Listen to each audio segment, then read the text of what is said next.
talking about just the benefits of eating well and taking care of your body through food. So, are there any recommended, diets or programs or things that you guys do to help people with recovery as it involves eating or nutrition? We don't do health or nutrition specific work, and again, it's got some of those same kinds of components of if you're eating healthy, if you're living a balanced lifestyle, and if you're making sure that you're not eating too much, not eating too little, and incorporating wellness into your daily routine, you're going to be much more successful in your holistic health. And so what you find is if somebody is coming to us because they might have an eating disorder, as an example, and that's co-presenting with a substance use disorder, which is it's something that you see absolutely.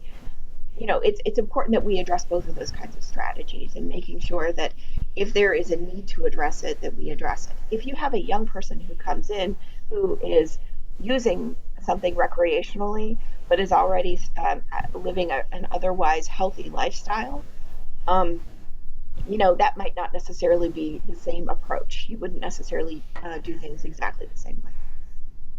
Okay, yeah, because I know that that during those teenage years, you tend to eat a lot differently as a child, and then True.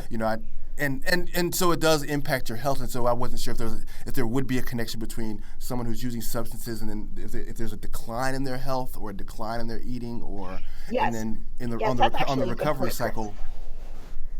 Absolutely. Hmm. And thank you for the clarification. I think that what you will find too is when I was talking earlier about your patterns of behavior changing, if a child's patterns as they're eating are changing as well, like if they're suddenly carving up on munchies a lot, or if they're eating a particular thing more so than others, or if their favorite foods are suddenly no longer something that they want to eat. Again, those are changes in their behaviors, and those are good indicators for parents to watch to know if their kids might be using something. Um, Drugs and alcohol can really impact the way that your body reacts to a variety of different kinds of things. And the one of the things that happens with your brain when you're eating something pleasurable is that your pleasure center goes off.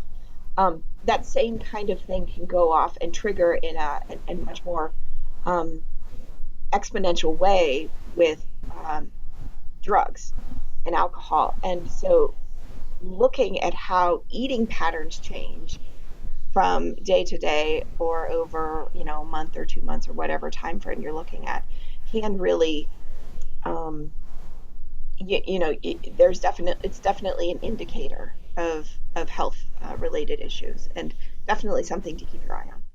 Thank you for listening to this session of TheraFit. If you like what you just heard, we hope you'll pass along our web address, holisticfamilysolutions.com, to your friends and colleagues.